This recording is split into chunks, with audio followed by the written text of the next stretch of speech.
Levar nosso pensamento a Deus nesse instante, a espiritualidade boa e amiga que nos direciona, que nos inspira, que nos instrui, que nos impulsiona a tomar boas resoluções na vida. Como é importante para nós estarmos bem relacionados com os bons espíritos, viver dentro desse elo de confiança que eles esperam de nós e que nós também possamos oferecer a eles uma confraternização, uma fraternidade, uma vivência muito próxima de ideais, para que possamos espelhar este pensamento de origem superior. Somente aí teremos mais confiança e certeza dos caminhos a serem tomados. Abençoe, Senhor, profundamente a humanidade da Terra, que sucumbe a uma pandemia que balança as estruturas das crenças, os valores pessoais, sociais e políticos. Mas, acima de tudo, Senhor, faça-nos ver este momento como um momento de preparo e renovação, para que possamos dar continuidade a este trabalho de desenvolvimento dos valores da alma, perante a nossa eternidade, a nossa imortalidade real, que é a vida que nos aguarda. Muito obrigado por estarmos encarnados nesse momento, por fazermos parte deste grande movimento de despertar da criatura espiritual. Permaneça conosco, Senhor, hoje, agora e sempre. Que assim seja. Meus amigos, nós estamos encerrando, este capítulo, que é o capítulo... Deixa eu só permitir aqui. É o capítulo 18, Apontamentos à Margem, que está falando daquela reunião de psicografia, do correio espiritual, que a médium, com o pseudônimo de Ambrosina, recebeu uma série de comunicações atendendo as pessoas. Estudamos nesse capítulo um processo de evocação de um pedido de uma mãe desesperada, que há muito, distanciada do filho por um processo de suicídio, e naquela dor aguda dela, naquela tristeza, ela faz um pedido e traz momentaneamente, a presença espiritual do filho das regiões mais inferiores. Ele chega até ela se arrastando, agarra as suas pernas, pede-lhe perdão pelo ato.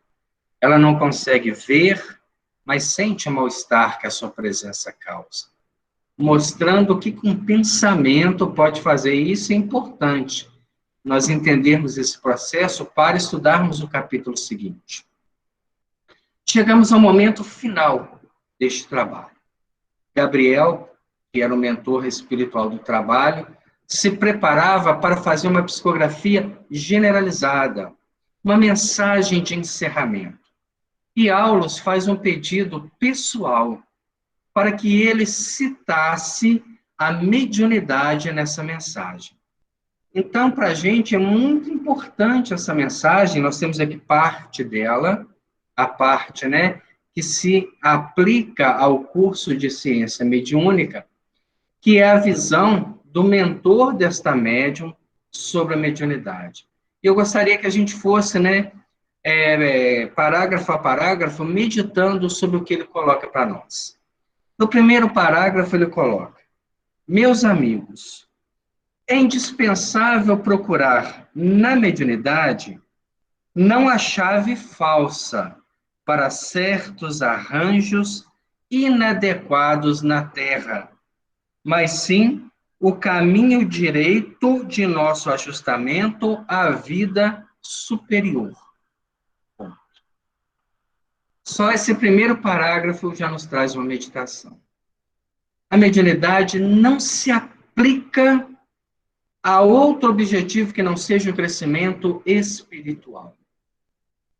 Qualquer tipo de orientação que nós estejamos buscando, que não se aplique a uma visão espiritual da vida, não tem caráter consolador, e sim enganador.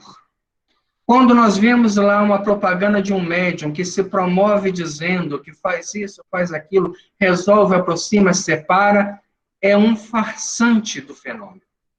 Não tem a capacidade de fazer isso. Tem associações com espíritos inferiores, que se desdobram a essas atividades, a tudo respondem sem compromisso com a verdade. Mediunidade estudada no templo espírita tem a finalidade de nos ajustar à vida superior. E como é que nós fazemos esse ajustamento?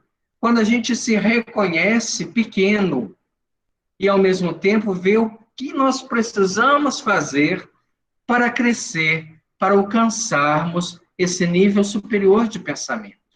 Então, eu chego no trabalho mediúnico e falo, eu estou padecendo de uma obsessão. E quem não está?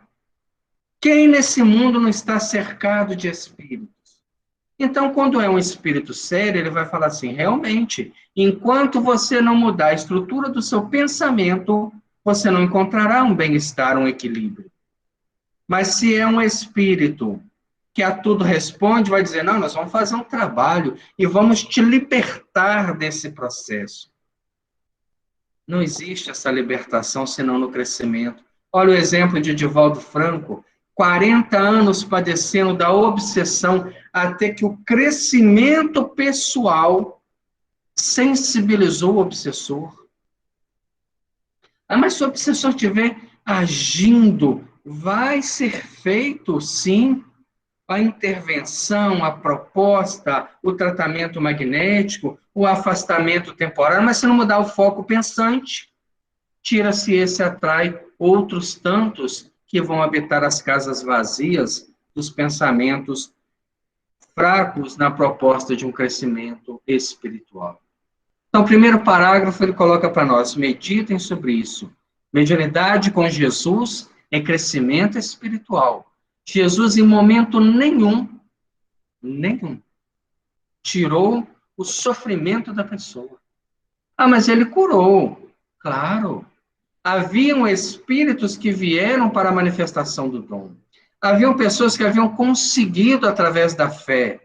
Outros que naquele momento se elevaram, tombaram, porque era um momento precário e a sua própria queda era um ensinamento.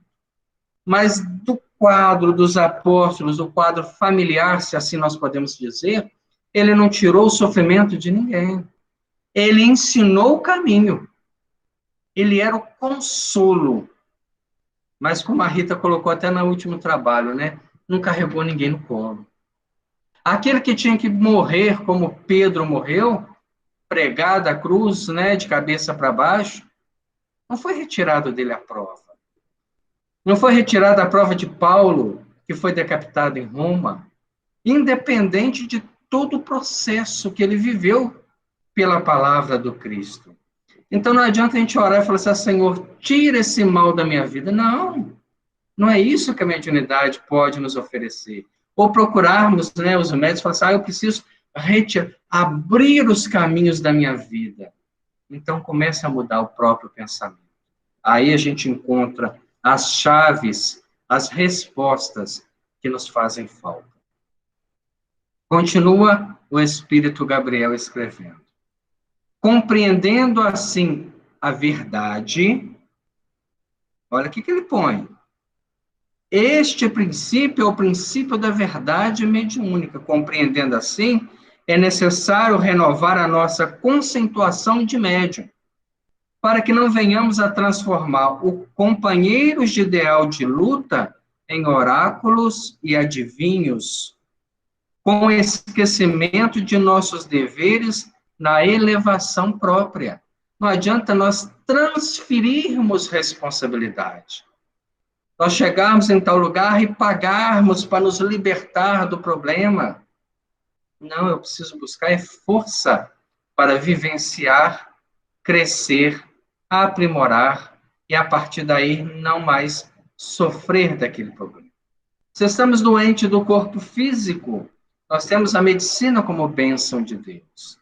Se estamos doentes do corpo emocional, espiritual, nós temos todo este manancial de ensinamentos que são consoladores, que nos estimulam a crescer. A doutrina espírita chegou para nós através da mediunidade, ela é uma porta. Ela é uma abertura que nos faculta antever o futuro. Allan Kardec, no livro O Céu e o Inferno, ele faz uma série de evocações, mostrando as penas e as consolações futuras. Então, nós temos lá uma série de evocações de espíritos que suicidaram. E se eu pretendo, tenho essa ideia, mantenho isso em mim e leio aquilo ali, eu estou vendo o meu futuro. Então, a mediunidade, ela é consoladora, mas ela não vai retirar de mim os caminhos que eu mesmo escolhi para a minha vida. O Espiritismo, simbolicamente, é Jesus que retorna ao mundo, convidando-nos ao aperfeiçoamento individual por intermédio de um trabalho construtivo e incessante. Incessante por quê? Quanto mais a gente se mantém distante da proposta de crescimento espiritual, mais sem recursos ficamos para enfrentar as dificuldades que a vida nos traz.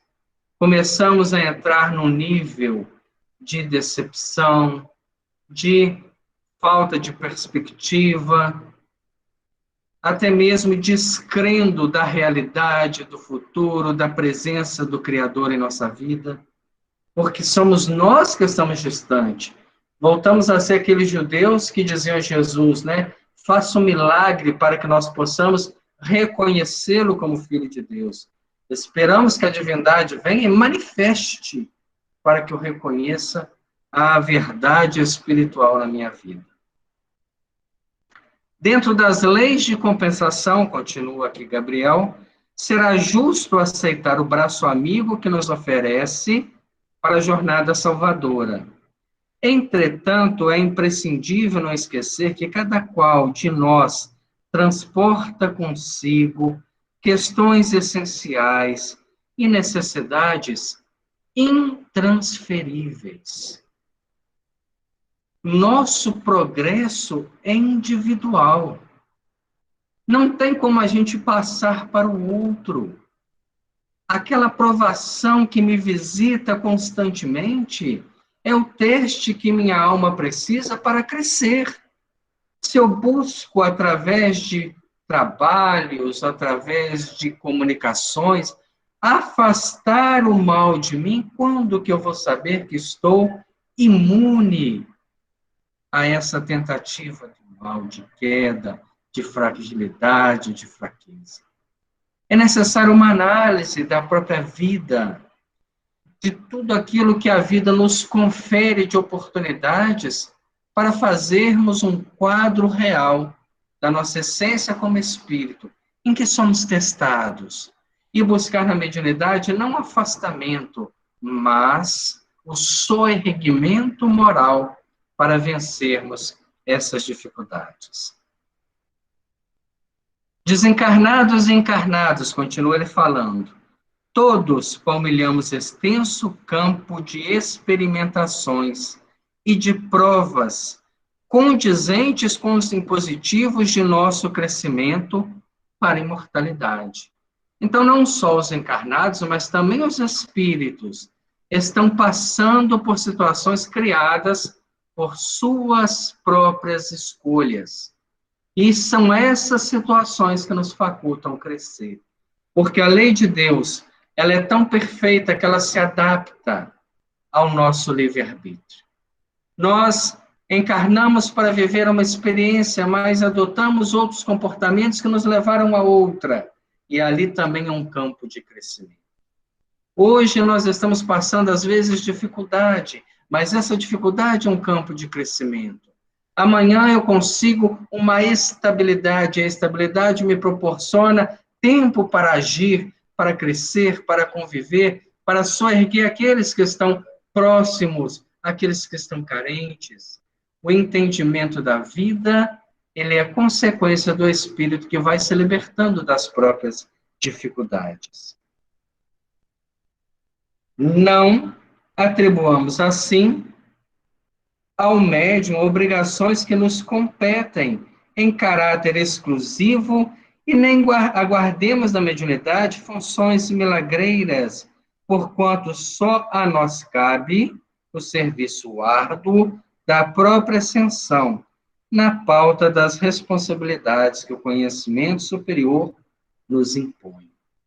Observemos que ele está escrevendo essa mensagem numa reunião onde várias pessoas estão indo em busca de uma carta, de uma resposta, de uma confirmação da vida espiritual. E se muitos ali não conseguem, porque é limitado esse tipo de comunicação, nem todos os espíritos têm condição, como o espírito desse filho, né, dessa mãe que tanto o buscou, ele não havia condições nem de entrar naquele recinto, quanto mais de escrever através do médium. Bastaria uma comunicação para que todos entendessem a imortalidade.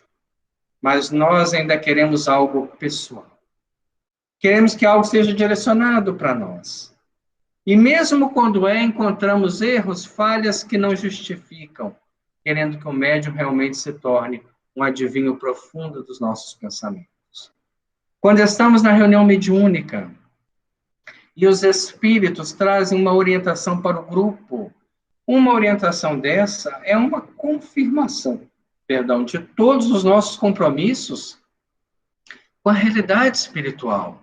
A comunicação de um espírito que vem das dificuldades do umbral é para nós um fator de caridade profunda, porque ele está demonstrando a vida espiritual e nós ainda duvidamos. E nós ainda não nos compenetramos naquela realidade. Não agradecemos o companheiro que expõe o seu sofrimento a fim de nos despertarmos. Bastaria a leitura de uma obra como o Céu e o Inferno para que não houvesse nenhuma dúvida da imortalidade. Mas mesmo lendo tudo aquilo, questionamos: será? Nossa fé ainda é muito superficial, não tem raízes que proporcionam consolo. E isso para aqueles que conhecem a proposta. Imaginemos um trabalho desse aberto a diversas pessoas que não compactuam com aquela ideia, que não compartilham aqueles ensinamentos. Qual é a dificuldade que essas pessoas têm de entender? Diante de nossas assertivas, podereis talvez indagar segundo os velhos hábitos que nos caracterizam a preguiça mental na Terra.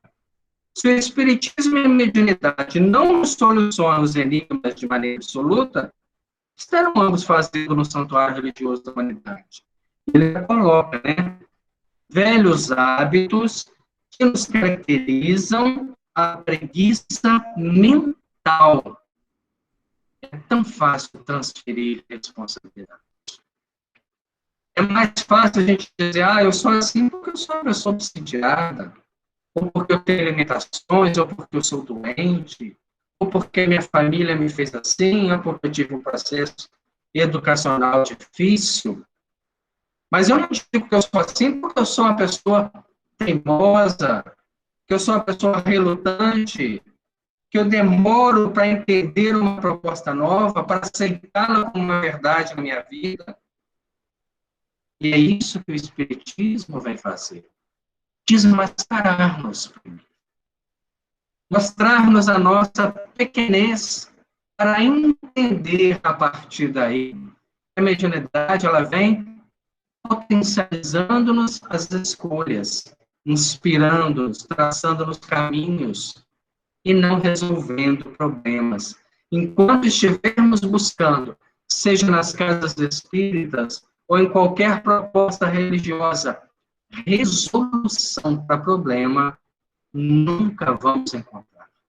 Nunca estaremos satisfeitos, porque por mais que a gente busque, nunca vai encontrar uma resposta definitiva, nunca vai encontrar uma solução mágica para resolver, para equacionar as nossas dificuldades. Nós vamos encontrar apoio, orientação, para que sejamos resilientes, para que possamos entender a proposta da vida. E nem sempre é isso que a gente quer. Nós queremos chegar e os espíritos dizerem, né? Não, nós vamos fazer aqui um trabalho e a sua vida vai melhorar. Você vai encontrar aquilo que busca. Infelizmente, não é dessa forma que funciona. Mas se as pessoas questionassem isso, coloca o Espírito Gabriel, responder-vos-emos todavia, que neles, no Espiritismo e na mediunidade, reencontramos o pensamento puro do Cristo, auxiliando-nos a compreensão para mais amplo discernimento da realidade. Então, na mediunidade, eu posso esperar algo que me ajude a compreender a realidade. Neles recolhemos exatos informes quanto à lei das compensações, equacionando aflitivos problemas do ser, do destino e da dor, e deixando-nos perceber, de alguma sorte, as infinitas dimensões para as quais envolvemos. A mediunidade nos antecipa uma vida espiritual. Feliz é aquele que compreende isso na mediunidade, seja através de uma leitura de uma obra mediúnica, através de uma experiência própria, da frequência aos trabalhos de ordem espiritual, dos sonhos lúcidos que nos proporcionam crescimento. E a eles devemos, acima de tudo, a luz para vencer os tenebrosos labirintos da morte, a fim de que nos consorciemos, afinal, com as legítimas noções da consciência cósmica. Tudo isso mais cedo eu comecei a pensar. A mediunidade, ela é a demonstração que a morte não existe. Seja através da aparição, da materialização, da psicografia, da psicofonia, da evidência. Ela é uma confirmação exata que a morte é apenas um fenômeno biológico. Sabendo disso, o que este conhecimento muda a minha vida? Será que eu vivo agora pensando que eu vou deixar o corpo físico, mas não vou sair da vida? Quantas pessoas dizem assim, né? A maior certeza da vida é a morte. De que vida? Biológica, né? Porque da vida espiritual não pode ser. Se nós pegarmos um conceito de vida, existir, agir, interagir, um conceito de morte para o espírito. Continuar existindo, interagindo, vivendo num plano dimensional infinitamente maior. Então, se eu tenho a consciência que a morte é apenas o fim de uma etapa biológica do corpo, o que eu faço com a vida? Porque o que eu faço com ela, eu vou continuar fazendo depois que deixar o corpo. Há uma sequência, há um ciclo que não se fecha com a morte. Alcançadas semelhantes fórmulas de raciocínio, perguntaremos a vós outros, por nossa vez, acreditais seja pouco revelar a vicissitude da justiça? Admitis que seja desprezível descortinar a vida em suas limitadas facetas de evolução da eternidade? Olha o que ele está perguntando. Achamos pouco, então, saber o que nos espera depois dessa vida? O que as escolhas que estou fazendo hoje vão estar amanhã? Já que a morte vai parar o biológico, mas o espiritual vai continuar livremente, mentalmente, como já faz nessa vida. Reverenciemos, pois, o Espiritismo e a mediunidade como dois altares vivos no templo da fé, através dos quais contemplaremos de mais alto a esfera das cogitações propriamente terrestres, operando por fim que a glória reservada ao espírito humano é sublime e infinita no reino divino do universo. Ele encerra aí a proposta da mediunidade. Mas deixa nesse pequeno trecho reflexões profundas para médiuns, frequentadores de trabalho, estudantes da mediunidade. O que nós esperamos desse processo? Quando nós pegamos um livro, né, nós vamos na livraria comprar um livro, quando você vê aquele título, o que você espera daquilo ali? Uma aula como nós estamos estudando agora, chama-nos Domínios da Mediunidade. Entender esse processo, dominar a ideia da mediunidade, como estamos fazendo hoje. A partir daí, como será a nossa conduta? E André Luiz fecha dizendo, a comunicação psicográfica tratou de outros assuntos e, fim da sua leitura, prévia oração de reconhecimento pronunciada. Enquanto os assistentes tornavam a conversação livre, Pilar e eu, ante os conceitos ouvidos, passamos a profunda introversão para melhor aprender e meditar.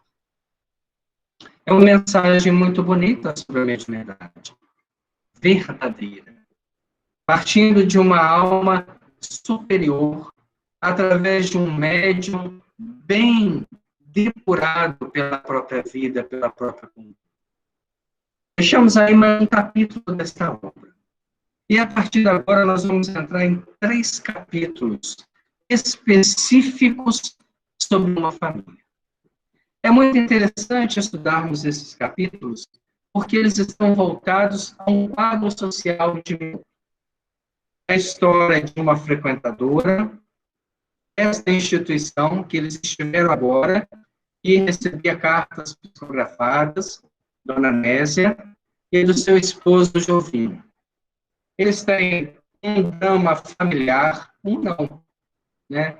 Nós podemos ver um drama pessoal, um drama familiar, que é o desencarne da mãe, o reajuste do casal, o processo obsessivo, o processo hipnótico, a ideoplastia do pensamento.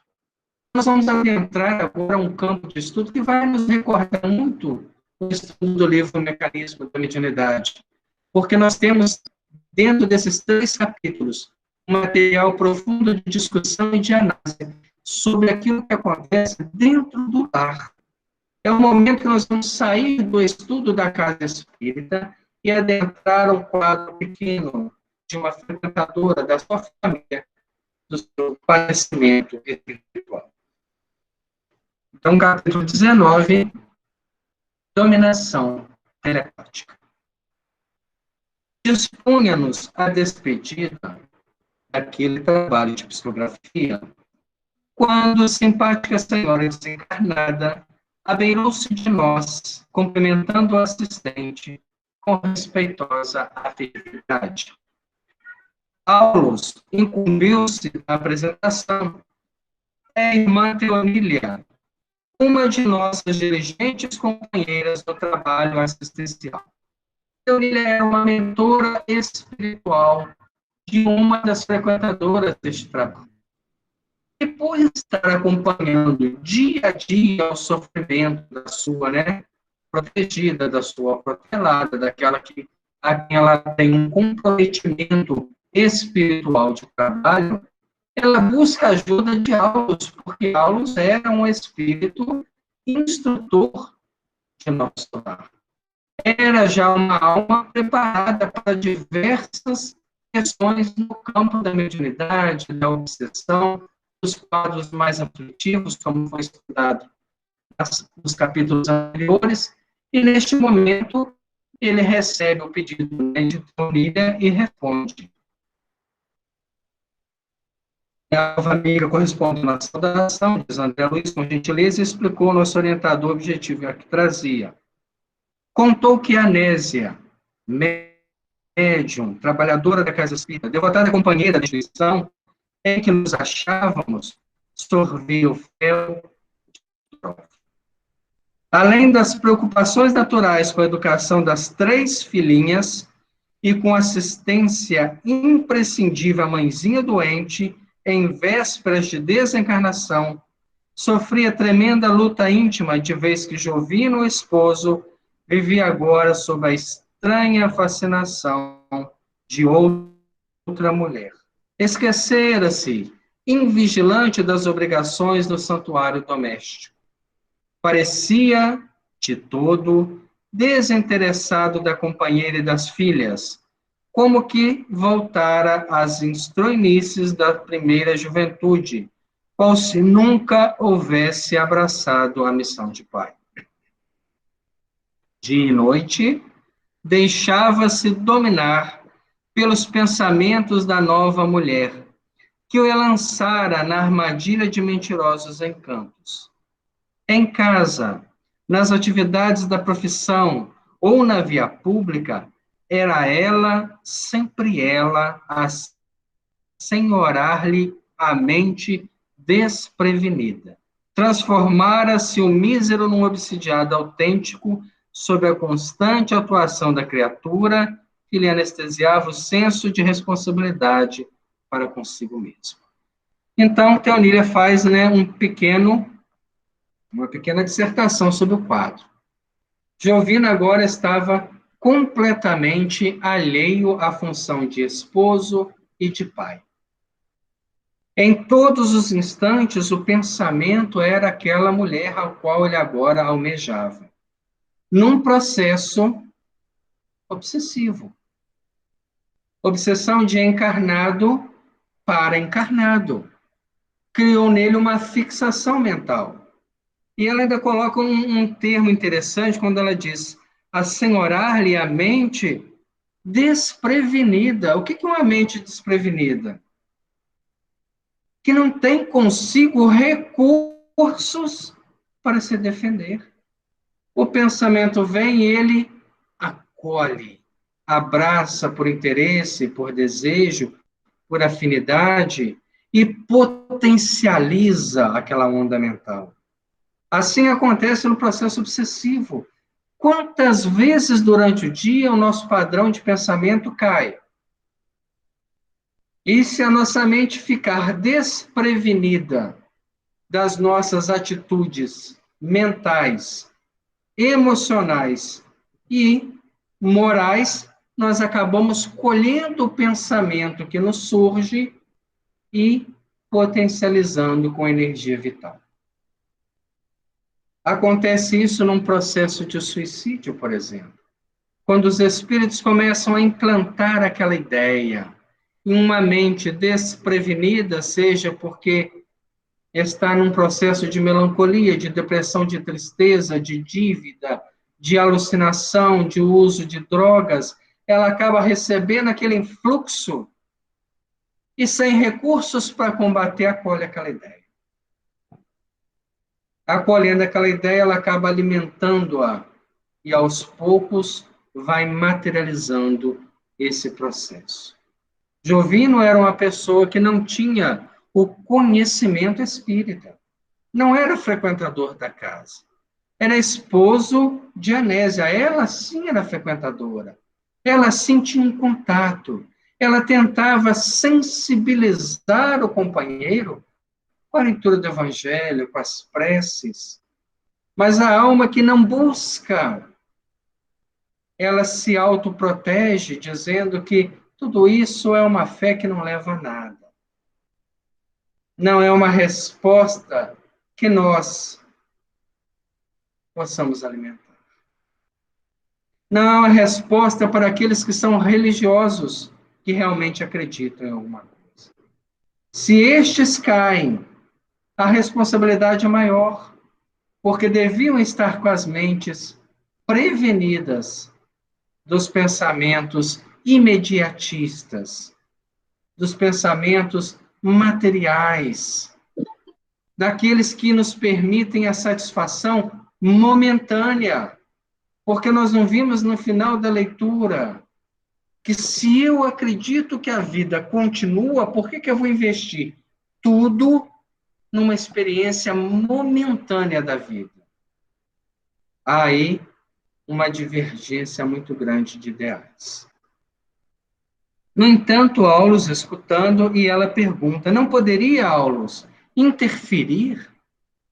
Não poderia, de alguma forma, ajudar a nossa companheira, se o companheiro está nesse processo, se ela está sozinha com as filhas, se a mãe está prestes a desencarnar, como ela pode trabalhar mediunicamente?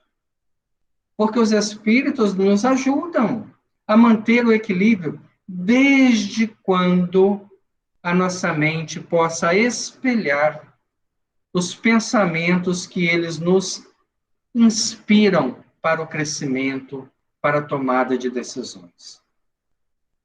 Não seria justo, continua a Teonília dizendo, né? Não seria justo afastar semelhante influência, como se extirpa uma chaga com socorro operatório. Olha o pensamento imediatista. Olha o pensamento de retirar problema. Nós voltamos lá na mensagem. E é um espírito agora que está dizendo. Ela quer retirar o problema da amiga, da companheira, do médium ao qual ela se espera. Não, vão lá, vão tirar essa mulher da vida dele e vão acabar com o problema. O assistente ouviu com calma e falou conscioso. Conheço a Nésia e nela estimo admirável irmã. Há meses não disponho de oportunidade para visitá-la como venho desejando. De certo, não me negarei o concurso fraterno. Entretanto, não será conveniente estabelecer medidas drásticas sem uma auscultação do caso em si. Olha o que Aulo está colocando. Não adianta esperar que nós vamos chegar lá e retirar essa nova companheira do pensamento, da vida do marido dela, que não é assim que funciona. Nós vamos fazer toda uma auscultação, toda uma análise do processo, para saber o que realmente está acontecendo. Sabemos que a obsessão entre desencarnados ou encarnados, sob qualquer prisma em que se mostre, é uma enfermidade mental, reclamando, por vezes, tratamento de longo curso. Não existe uma fórmula mágica. Se ele está num processo obsessivo, e o capítulo chama dominação mental, não vai ser da noite para o dia que ele vai reagir, que ele vai se libertar desse processo. Quem sabe, diz Aulos, se o pobre Jovino não estará na condição de um pássaro hipnotizado, não obstante o corpanzil que lhe confere as aparências de robustez no plano físico, e Teonília acaba, se entregando ainda como um espírito de pouca experiência, dizendo: do que posso perceber, vejo-a tão somente um homem comprometido em trabalho digno, ameaçado por perversa mulher. E Aulus corrige: não. Não a classifique com semelhante adjetivação. Acima de tudo, é imperioso aceitá-la por infeliz irmã. Porque ela, por mais que seja o instrumento de desequilíbrio desse lar, não faz isso se ele não concordasse. Então, não é ela a erva, a ovelha negra que dissolve. Há toda uma trama por trás disso. Há todo um processo de vida por trás disso, que precisa, aos poucos, ir se reajustando para que possa se reestruturar a própria família. E Teonília, depois desse corte de aulas, disse: sim, concordo, de qualquer modo, rogo-lhe a caridosa intercessão. A Nésia tem sido uma colaboradora providencial de nossa tarefa. Não me sentiria satisfeita cruzando os braços. Aí nós vemos a mediunidade. Não vai se cruzar os braços, vai se intervir, mas também não vai chegar com uma solução prática. Faz isso que resolve. Faz aquilo que vai dar jeito. Oferece isso que as coisas caminham. Não funciona dessa forma. E, imprimindo grande tonalidade à voz, o assistente anunciou.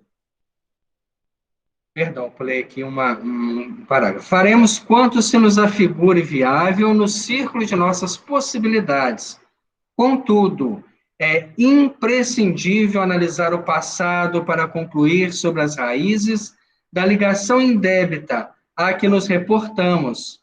E, imprimindo grave tonalidade à voz, o assistente anunciou: estará descendo Jovino as impressões do pretérito? Não será uma provação que o nosso amigo terá traçado a própria consciência, com finalidade redentora, ao qual não sabe agora como resistir?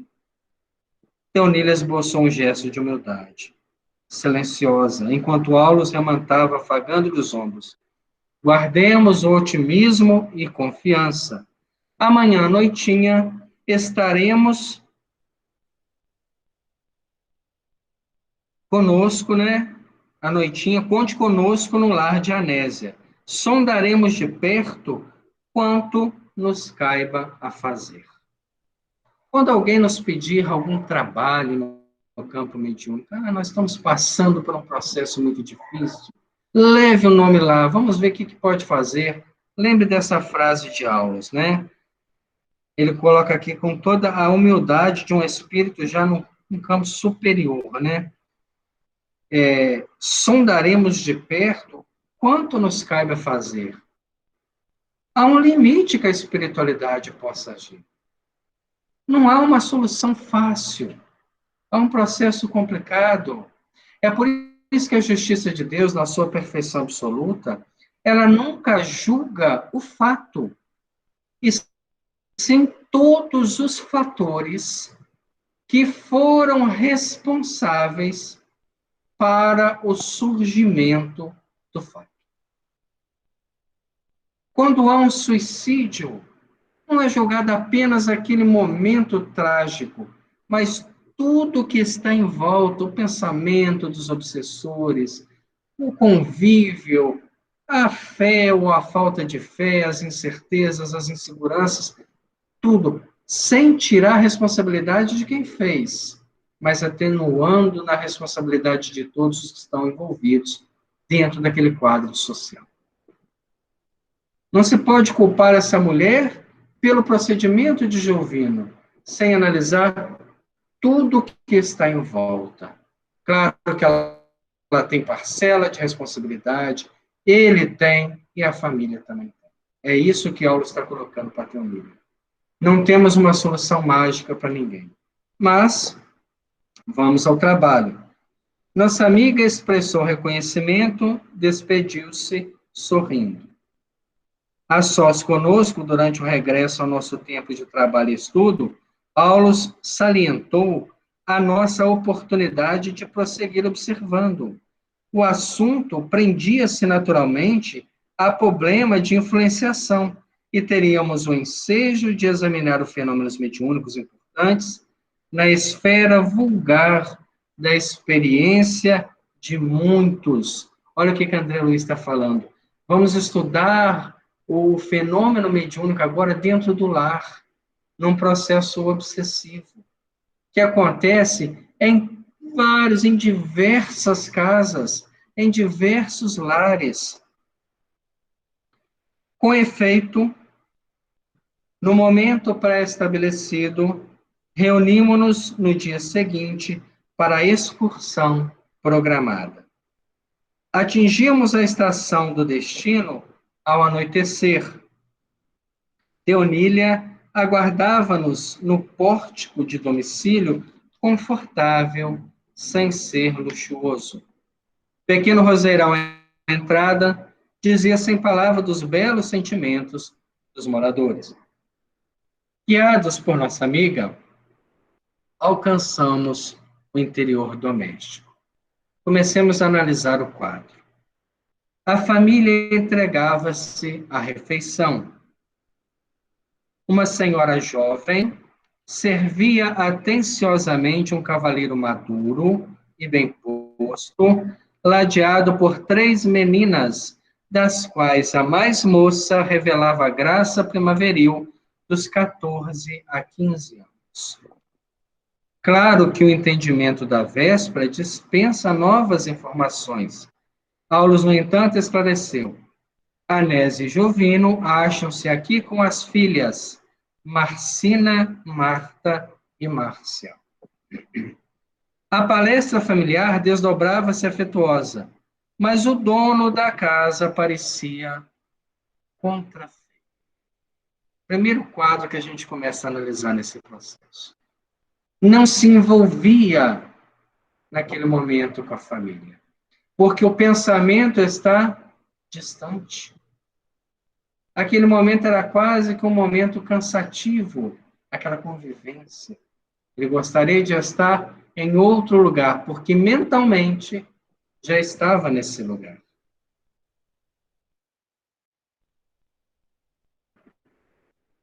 Doces apontamentos das meninas não lhe arrancavam o mais leve sorriso.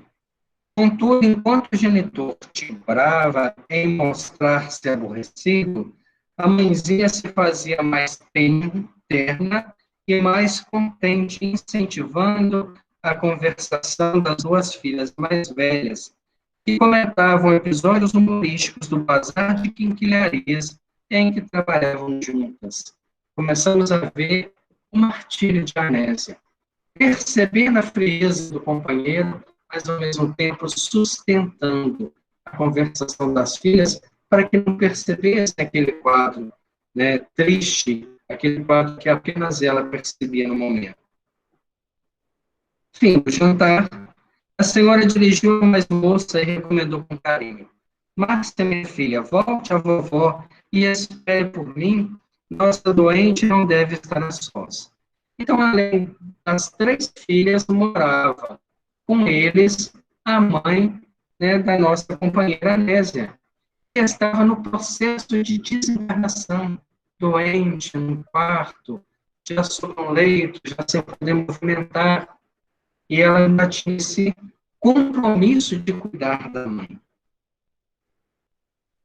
A pequena obedeceu de bom grado e, transcorrido alguns instantes, Marcina e Marta demandaram a sala próxima em palestra mais íntima. Dona Nésia reajustou a copa e a cozinha, operando em silêncio, enquanto o marido se esparramava numa poltrona, devorando os jornais vespertino, reparando, todavia, que o esposo se levantara para sair, endereçou o olhar inquieto e indagou com voz delicadamente. Poderemos, acaso, esperar hoje por você? E ele, né, totalmente agressivo, disse, hoje, redarguiu o interlocutor sem fixá-la. E o diálogo prosseguiu animadamente. Sim, um pouco mais tarde faremos nossas preces em conjunto. Era o momento que ela tinha de tentar sensibilizar o companheiro. E ele, sarcasticamente, disse, prece? Para que isso? Sinceramente, Jovino, creio no poder da oração e suponho que nunca precisamos tanto como agora de usá-la em favor de nossa tranquilidade doméstica. Aliás, o culto no lar, perdão, a oração em família, ela favorece um estreitamento dos laços, aonde todos estão vertendo o pensamento a um único propósito. Fortalece a união da família, do casal, protege contra a intervenção dos espíritos sem esclarecimento, nos renova a saúde, né, espiritual, a saúde orgânica, como vimos no final do último capítulo sobre o paz. Não concordo com a sua opinião, disse Jovino, né? E sarcástico, a exibir estranho sorriso, continuou. Não disponho de tempo para lidar com seus tabus. Tenho compromissos inadiáveis. Estudarei junto a amigos, excelente negócio. Nesse instante, contudo, surpreendente imagem de mulher surgiu à frente dos olhos, qual se fora projetada sobre ele a distância, aparecendo e desaparecendo. Observemos esse quadro. É apenas uma imagem, não é um espírito que surge. Há uma imagem que é projetada sobre ele. Ela aparecia e desaparecia. E nesse momento que essa imagem aparecia, a mente dele ficava mais focada, sem perceber. Apenas os espíritos estão vendo essa imagem. Jovino se fez mais distraído e mais enfadado. Naquele momento que a imagem surge, ele reage emocionalmente. Mas é uma imagem, é uma projeção do pensamento, é uma ideoplastia, não é um ser espiritual que estava ali. Fitava agora a esposa com indiferença irônica, demonstrando inexcedível dureza espiritual. Intrigados com o fenômeno sob nossa vista, ouvimos a Anésia, que, enlaçada por Teonília, dizia quase suplicante. Olha o trabalho também dos mentores espirituais na tentativa de diminuir o sofrimento de Anésia, né? Inspirando ela a dizer: Jovino, você não concorda que temos estado mais ausentes um do outro, quando precisamos estar mais juntos? Ora, deixe de pieguice, sua preocupação seria própria há 20 anos, quando não éramos senão tolos colegiais. Não, não é bem isso. Inquieta-me o nosso lar e nossas filhas. De minha parte, não vejo como torturar-me. Creio que a casa está bem provida e não estou dormindo sob os interesses familiares. Meus negócios estão em movimento. Preciso de dinheiro e, por essa razão, não posso perder tempo com beatices e petitórios endereçados a um Deus que, sem dúvida, deve estar muito satisfeito em morar no céu sem se lembrar deste mundo. Não são palavras duras, são palavras ofensivas, que doem numa alma sensível. Anésia dispunha-se a revidar, no entanto, a atitude do marido era tão flagrantemente escarnecedora que, de certo, julgou mais oportuno silenciar. O chefe da família, depois de apurar o nó da gravata vivamente colorida, bateu a porta estrepitosamente sob os próprios passos e retirou-se. A companheira humilhada caiu em pranto silencioso sobre a velha poltrona e começou a pensar, articulando frases sem palavras. Negócios, negócios, quanta mentira sobre mentira. Uma nova mulher, isso sim, mulher sem coração, que não vê os problemas, dívidas, trabalhos, canseiras, nossa casa hipotecada, nossa velhinha morrer, nossas filhas cedo arremessadas à luta pela própria subsistência. Enquanto as reflexões dela faziam-se audíveis para nós, irradiando-nos na sala estreita, vimos de novo a mesma figura de mulher que surgira à frente de Jovino, aparecendo e reaparecendo ao redor da esposa triste, como que a fustigar-lhe o coração, com invisíveis estiletes de angústia, porque a Anésia acusava agora indefinível mal-estar. Quando ela entra naquele processo, então, que o pensamento dela tenta entender o que ele vai fazer, ela entra no mesmo fenômeno hipnótico dele. O fenômeno que atingia ele agora atinge ela. Se faz presente novamente essa projeção mental, que é uma criação que tem uma forma, que tem um campo magnético gerado pelo pensamento de quem criou, de quem fomentou. E essa forma magnética interfere na saúde de Anésia. Observemos o pensamento, o que pode fazer. Não é um espírito que está ali obsidiando, mas o pensamento fixo dele sofrendo, de certa forma, a atração hipnótica que se rendeu agora também alcança a própria esposa. E Aulus vai tentar clarear tudo isso para nós. Não via com os olhos a estranha imagem. Anésia não via com os olhos a estranha e indesejável visita. No entanto, assinalava-lhe a presença em forma de incoercível tribulação mental. De inesperado, passou da meditação pacífica a tempestuosos pensamentos. A presença dessa forma mental agravava-lhe o padecimento emocional. Ela começava a pensar que ele está indo encontrar com essa mulher, e os quadros iam cada vez mais desenvolvendo na mente dela, e aquela forma mental começava a atribular seus sentimentos. Lembro-me dela, sim, refleti agora em franco desespero. Conheço-a, é uma boneca de perversidade. Há muito tempo vem sendo um veículo de perturbação para a nossa casa. Jovina está modificado, abandona-nos pouco a pouco, parece detestar mesmo a oração. Ah, que horrível criatura, uma adversária como essa, que se miscui em nossa existência à maneira da víbora traiçoeira. Se eu pudesse, haveria de esmagá-la com os meus pés. Mas hoje guardo uma fé religiosa que me forra o coração contra a violência. Vamos parar nesse ponto, para meditar durante a semana.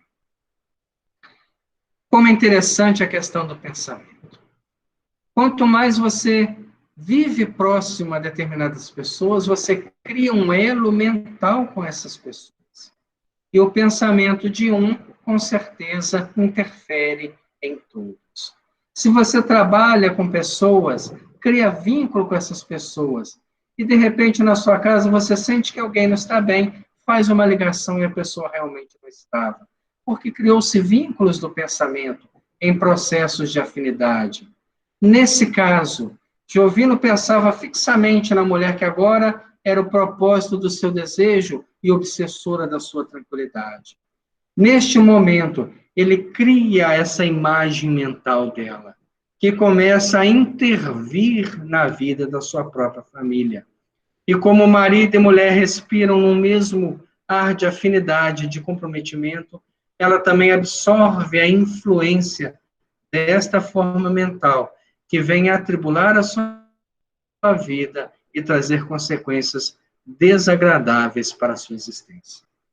Semana que vem nós vamos dar sequência desse ponto, onde Aulus começa a ampliar o nosso entendimento sobre a forma pensamento e a ação dela na nossa vida, e nos outros capítulos nós vamos ver o desenrolar dessa história até o reajuste que, com certeza, pode ser feito através de toda uma reformulação de ideias, de propósitos, de entendimento e de companheirismo.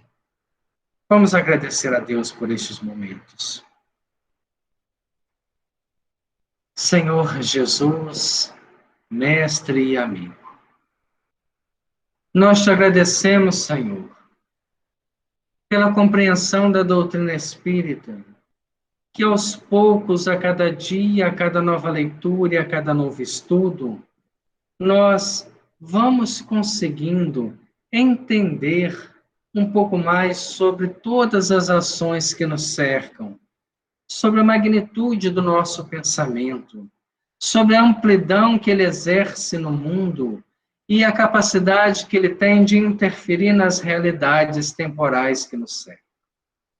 Basta um pensamento nosso, como disse nosso Senhor, para elevarmos as altitudes dos planos maiores, e basta um pensamento inferior para descermos aos lodos, aos lamaçais mais baixos do procedimento e da expressão da humanidade. Que saibamos valorizar o pensamento, Senhor, principalmente quando ele for, de certa forma, desafiado pelas atitudes da vida. No momento que tivermos que reagir, que possamos agir com pensamento elevado, mediante as novas verdades que têm se aclarado para nós com a compreensão dos fatos. Não é fácil, Senhor, a proposta espírita. Ela é um desafio para o nosso crescimento. Mas, acima de tudo, ela é o farol que nos guia na escuridão das nossas atitudes e reflexões, dos nossos enganos e desenganos no mau uso do livre-arbítrio. Abençoe nosso grupo de estudo e a todos os companheiros que têm acompanhado através dos vídeos que ficam gravados. Que todos nós possamos, Senhor, através do despertamento espiritual, valorizarmos profundamente essa existência, criando em nós perspectivas de crescimento e amplitude, para quem sabe amanhã nos tornarmos instrumentos da espiritualidade superior. Muito obrigado por mais esta noite de estudo e continue conosco hoje, agora e sempre. Que assim seja, graças a Deus. Obrigado a todos pela presença. Semana que vem a gente dá sequência a esse estudo